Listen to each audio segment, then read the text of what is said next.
बहुत अच्छा प्रश्न है कि कोविड-19 की स्थिति में पुलिस का जो अमानवीय व्यवहार है उसके अंतर्गत स्वतंत्रताओं का हनन होता है या नहीं।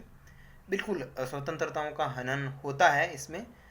तो ये पूरी प्रक्रिया क्या है इसको थोड़ा समझ लेते हैं। देखिए, स्वतंत्रताओं का उल्लेख भारतीय संविधान के अंतर्गत आर्टिकल 20-21 और आर्टिकल 19 के अंतर्गत किया गया है। आर्टिकल 20-21 की जो स्वतंत्रताएं हैं वो आपातकाल की स्थिति में निरस्त हो जाती है, और 19 की कुछ स्वतंत्रताएं हैं जो आपातकाल की स्थिति में निरस्त नहीं होती। अगर बाहरी आक्रमण हो तो वो निरस्त हो जाती है। अगर आंतरिक युद्ध या आंतरिक आपातकाल की स्थिति हो, युद्ध तो नहीं कह सकते, आपातकाल की स्थिति हो तो वो निरस्त हो जाते हैं, स्वतंत्रताएं निरस्त हो जाती है। तो अभी वर्तमान समय में कोविड-19 एक वैश्विक महामारी है। तो इसलिए अपन कह सकते हैं कि भारत के आंतरिक क्षेत्र के अंतर्गत वो एक मतलब आपातकाल की स्थिति जैसा एक उसने पूरा प्रकोप फैला रखा है, क्योंकि इससे लोग मरे ही जा रहे हैं। तो ये एक आंतरिक स्थिति हो गई, ठीक है। एक बात कंप्लीट। अब इस स्थिति में सरकार की जिम्मेदारी बनती है कि वो लोगों की रक्षा करे, ठीक है। तो ये बीमारी एक दूसरे के संपर्क में आने से फैलती है। तो इसकी रक्षा करने के लिए लोग क्या कर रहे, सरकार क्या कर रही है, लॉकडाउन लगा रही है। तो सरकार ने क्या किया, नीति नियमों के अंतर्गत क्या किया, एक गाइडलाइन का निर्माण किया, और उस गाइडलाइन को जनता के सामने प्रस्तुत कर दिया, जनता के समक्ष प्रस्तुत कर दिया। लेकिन देखा यह गया कि लोग उसकी पालना नहीं कर रहे थे। तो पालना नहीं करने की वजह से इस गाइडलाइन को पुलिस प्रशासन के अंतर्गत दे दिया गया, कि पुलिस से कहा गया कि आप इस व्यवस्था को संभालिए ताकि हम लोगों के रक्षा कर सके इस बीमारी से। तो पुलिस प्रशासन को क्या किया गया, इसकी जिम्मेदारी दी गई। और आपको पता है कि ये लोकतंत्र है, और लोकतंत्र में लोग किसी भी नीति नियमों का मतलब एक बार में कह दिया जाए तो वो उसकी पालना नहीं करते हैं। उसको सख्ती के साथ में कहना पड़ता है, उसको थोड़ा कहना पड़ता है कि भाई ये ऐसा नहीं करोगे तो आपके साथ में इस तरीके की घटना हो जाएगी। तो लोग समझ जाते हैं, ठीक है। तो अब जब ये पुलिस प्रशासन को दिया गया तो क्या हुआ, पुलिस प्रशासन के कुछ अधिकारी, मैं पूरे पुलिस प्रशासन की बात नहीं करूंगा, कुछ अधिकारियों ने क्या किया कि इसका मतलब गलत ले लिया। देखो, इसको थोड़ा यहाँ समझने का प्रयास करें कि इसका मतलब क्या लिया उन्होंने, गलत ले लिया। लॉकडाउन का मतलब ये है कि लोगों को घर के अंदर रखना, लोग घर के अंदर रहें तो सुरक्षित रहेंगे, ये सब लोग जानते हैं।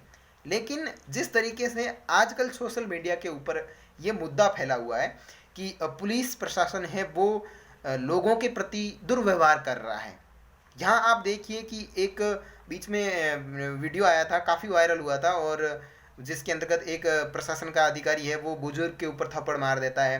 आप आए दिन ऐसी वीडियो देखते हैं जिसमें प्रशासन के अधिकारी आते हैं, किसी आजीविका चलाने वाले व्यक्ति के थैले को उठा के फेंक देते हैं, या उसका सामान इधर उधर कर देते हैं, या उसको उसके साथ में मारपीट करते हैं। तो देखिए, अगर इस तरीके की घटना होती है तो ये प्रशासन का लोगों के प्रति सही नहीं है, क्योंकि लोग पुलिस के प्रति एक गलत राय बनाएंगे फिर, ठीक है ना। तो पुलिस की लोग है वो पुलिस के प्रति सोचेंगे कि पुलिस अमानवीय व्यवहार कर रही है। तो ये सही नहीं है, ये व्यवहार कतई सही नहीं है, बिल्कुल गलत है, इसमें लोगों की स्वतंत्रताओं का हनन होता है। तो यहाँ एक नोटिस कीजिए चीज़, इस स्थिति में पुलिस को क्या करना चाहिए। इस स्थिति में पुलिस प्रशासन को उन्हें पहले समझाइश करनी चाहिए। लॉकडाउन तो संपूर्ण लग चुका है, ठीक है, या लग रहा है। तो इस स्थिति में पुलिस को ये एक नियम बनाना चाहिए कि अगर कोई व्यक्ति बिना वजह बाहर घूमता हुआ दिखाई दिया गया तो उससे फाइन वसूल लेवे, ताकि लोगों का पुलिस के प्रति गलत व्यवहार नहीं बने, ये एक अच्छा व्यवहार बना रहे, क्योंकि पुलिस हमारे हितों की रक्षा के लिए है।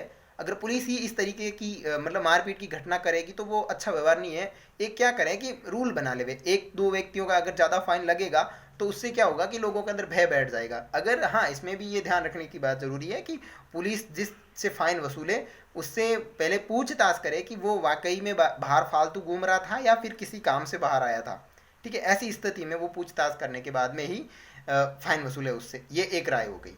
दूसरी बात यह है कि इस स्थिति में अगर किसी के साथ में दुर्व्यवहार हो रहा है तो इसका संविधान में कहीं उल्लेख नहीं है कि आप किसी बुजुर्ग के ऊपर हाथ नहीं उठा सकते, या आप किसी आजीविका चला रहे वाले व्यक्ति को ठेला फेंक नहीं सकते, ठीक है, या आप किसी बुजुर्ग के साथ मारपीट नहीं कर सकते, ऐसा कहीं नहीं लिखा हुआ।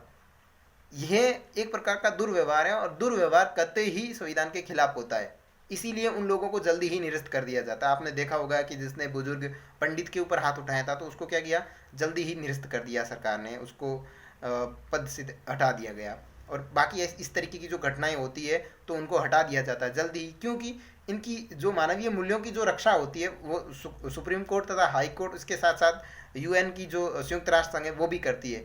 तो यहाँ ध्यान ये रखना है कि इस प्रशासन को मानवीय मूल्यों को मद्देनजर रखते हुए पालना करनी है, जिससे सबका विकास हुए और सब लोग सुरक्षित रहें। तो मेरा तो मानना यही है कि इस स्थिति में ये जो प्रश्न पूछा गया था कि इसके अंतर्गत स्वतंत्रताओं का हनन होता है या नहीं होता, बिल्कुल हनन तो होता है, लेकिन प्रशासन को इस स्थिति में मानवीय मूल्यों को मद्देनजर रखते हुए पालना करनी चाहिए। लोगों को पहले समझाइश कर देनी चाहिए कि आप, अगर आप जैसे एक कोई उदाहरण ले लेते हैं, एक बीच में सब्जी वाले की थैले को फेंकने का वीडियो आया था, पुलिस प्रशासन वहाँ गया और उसके थैलों को फेंक दिया। तो आप उसके साथ समझाइश कीजिए, समझाइश करके उसको समझाने के बाद में हर एक व्यक्ति समझ आता है। तो मतलब कुल कहें तो सीधा यही निकल के, निष्कर्ष यही निकल के आता है कि मानवीय मूल्यों को मद्देनजर रखते हुए सारा काम करना चाहिए। और आप इसके बारे में क्या सोचते हैं, ज़रूर इस वीडियो के कमेंट बॉक्स में बताएं कि वर्तमान समय में पुलिस प्रशासन